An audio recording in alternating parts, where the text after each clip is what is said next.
ত্রয়োদশ জাতীয় সংসদ নির্বাচন উপলক্ষে কোস্টগার্ড সদস্যদের নির্বাচনী দায়িত্বে নিয়োজিত থাকার সুযোগকে কাজে লাগিয়ে কিছু অসাধু চক্র পুনরায় সুন্দরবনে সক্রিয় হওয়ার চেষ্টা করে।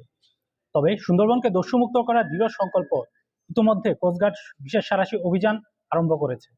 এরই ধারাবাহিকতায় গোপন সংবাদের ভিত্তিতে আজ ৩রা মার্চ ২০২৬ তারিখ মঙ্গলবার ভোর ৪টায় coastguard base Mongla, outpost Nalia, station Koyra এবং পুলিশের সমন্বয়ে কয়রা থানাধীন নবায়নপুর এলাকায় একটি বিশেষ যৌথ অভিযান পরিচালনা করা হয়।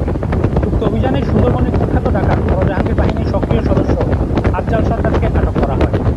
পরবর্তীতে প্রাথমিক জিজ্ঞাসাবাদে প্রাপ্ত তথ্যের ভিত্তিতে সকাল ১১টায় মোংলা থানাধীন পাশাখালী ফরেস্ট অফিস সংলগ্ন এলাকায় অভিযান পরিচালনা করে একটি শটগান, একটি একনলা বন্দুক, ২১ রাউন্ড তাজা কার্তুজ এবং একটি ওয়াকিটকি সেট উদ্ধার করা হয়।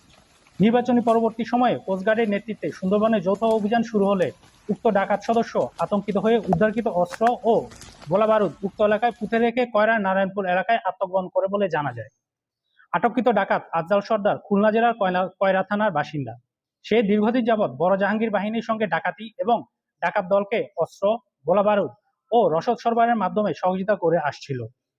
উল্লেখ্য, উক্ত ডাকাত সদস্যের বিরুদ্ধে কয়রা ও ডুমুরিয়া থানায় মোট ৫টি মামলা রয়েছে বলে জানা যায়।